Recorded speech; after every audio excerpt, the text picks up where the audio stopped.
It's a record year, 600 participants, up from about 250 last year, so significant growth.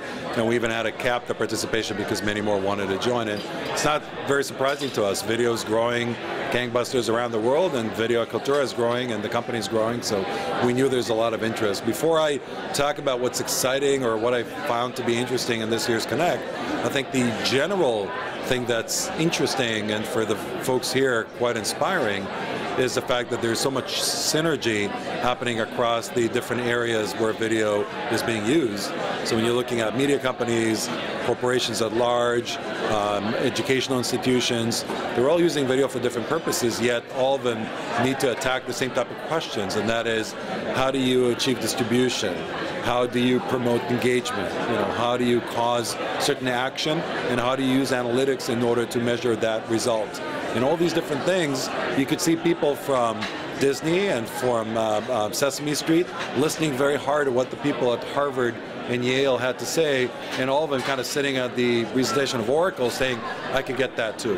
And that horizontal discussion is something that's quite unique for Kaltura because of the breadth of the different verticals and the flexibility of our tool sets that are enabling us to address a lot of different things. And the other thing is that unlike a lot of companies that offer very closed solutions, that everybody uses them in the same way, seeing that we have such a flexible infrastructure, it enables different people to use video differently. We had an awards this year, and dozens of entries that came into that for who's using video in the most interesting way, and it's just so wide. So when people listen to each other, it's not just to ask, well, how are you using the same product in different ways, because you can't really, but how have you deployed this product differently?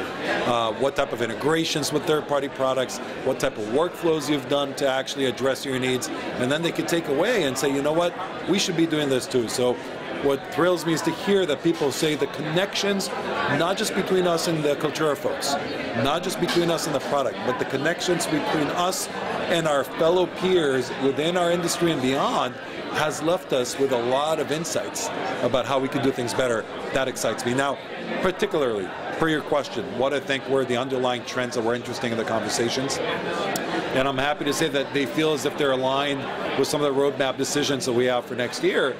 Not surprisingly, because we do talk to a lot of our customers on an ongoing basis. But in the area of media, you hear a lot about long form, you hear a lot about paid content, you hear a lot about this OTT growth and the willingness and the interest to go directly to consumer, even if you're the content owner. Everybody wants to build their own Hulu in a box or their own Netflix in a box, and they want to do that over the top and not multi-device and not.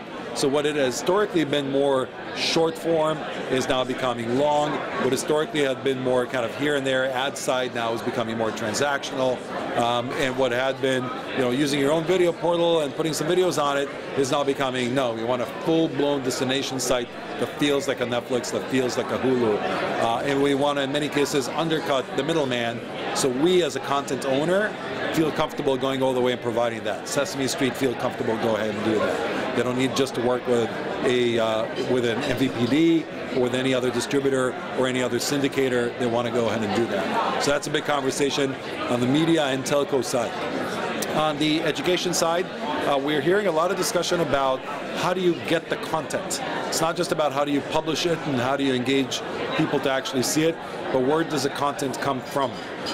There's a need for very tight integration between lecture capture, which is the software that grabs video in lectures, and the VOD delivery after that. So Kaltura is in the process of deploying solutions around that, both with partnerships and by our own technology. The second is, okay, if you want to grab content that's not within your classroom, but that's out there, can we create a network of schools to share content one with the other? And we were in closed circles, and a lot of the sessions that are happening in closed doors with a subset of some of the top groups out there, and we close the doors and we say, okay, can we do something here as a group? And a lot of them, I would say, put their hands up and say, let's get together and get this done. So inspiring conversations about sharing material, sharing content, and Kaltura being that middle place in between to provide that type of sharing. In the world of enterprise, again, similar ideas around getting closer to the content. We have a separation nowadays between the webcasting or the synchronous type deliveries to the VOD. That gap is going to close. The will to have a single place that you could create the content, consume the content, connect between live and VOD, synchronous and asynchronous type consumption. And again, Kaltura is planning to do this both with partnerships, integration points with Link and with WebEx and with many others, as well as with our own tool and the place where people are going to want to have that. And then again, on the content side, sharing content even across enterprises. Best practices for HR, this, that. There's so much that companies can say, we need that clip, and they want to have a network of content that would be supportive of what they do. So I think these topics are some of the highlights that we hear, both in the sessions and in private discussions and in group discussions. And we look forward to having a continued conversation with our customers well beyond Connect and different customer advisory board meetings and in town halls. And we're going to start having local connects in different regions. As we've shared, we're growing further into Asia Pacific and into Latin America. And of course, Europe, which we've been big on, is growing. And we're going to have local connects in all these different regions. So we're thrilled and excited, and we're thankful for everybody that came, and mostly for our sponsors and partner companies that have come, and more than 20 folks presenting their technologies with us, and exciting times.